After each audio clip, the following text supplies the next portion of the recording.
product of our paranoia, or completely realistic, conspiracy theories carry a dark aura that, when proven to be correct, remind humanity of how twisted society can be. I, John Kennedy, do solemnly swear that you will faithfully execute the office of President of the United States. that I will faithfully execute the office of President of the United States.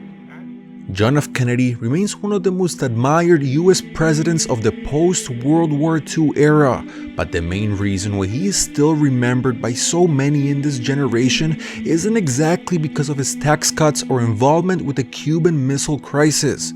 Instead, and sadly, he is only remembered for the way in which his presidency ended.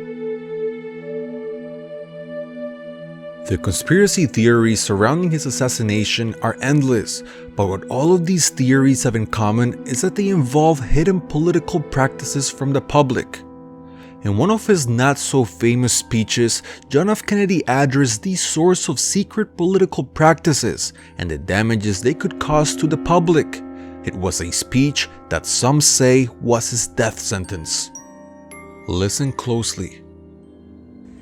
The very word secrecy is repugnant in a free and open society, and we are, as a people, inherently and historically opposed to secret societies, to secret oaths, and to secret proceedings.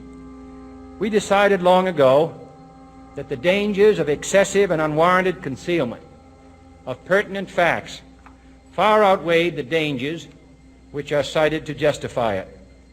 Even today, there is little value in opposing the threat of a closed society by imitating its arbitrary restrictions.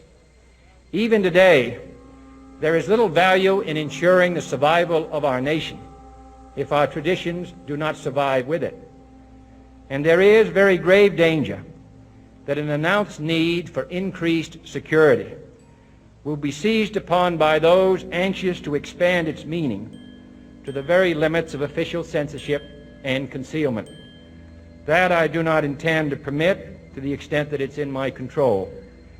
And no official of my administration, whether his rank is high or low, civilian or military, should interpret my words here tonight as an excuse to censor the news, to stifle dissent, to cover up our mistakes, or to withhold from the press and the public the facts they deserve to know. For we are opposed around the world by a monolithic and ruthless conspiracy that relies primarily on covert means for expanding its sphere of influence, on infiltration instead of invasion, on subversion instead of elections, on intimidation instead of free choice, on guerrillas by night instead of armies by day. It is a system which has conscripted vast human and material resources into the building of a tightly knit, highly efficient machine that combines military, diplomatic, intelligence, economic, scientific, and political operations. Its preparations are concealed, not published. Its mistakes are buried, not headlined.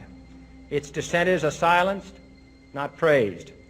No expenditure is questioned, no rumor is printed, no secret is revealed. No president should fear public scrutiny of his program, for from that scrutiny comes understanding, and from that understanding comes support or opposition, and both are necessary.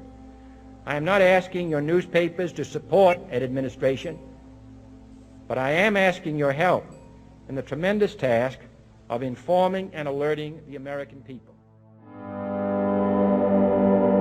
The point Kennedy made across could serve different interpretations, raising way more questions than answers as to what goes on behind the scenes in our government. A speech that added more mystery to the incredible puzzle that surrounds the end of his life. To help support the future of Gloomy House, consider becoming a patron. You can also find me on Facebook and Twitter by following the links in the description. There, I'll be able to answer all of your questions. My hours are slumbering.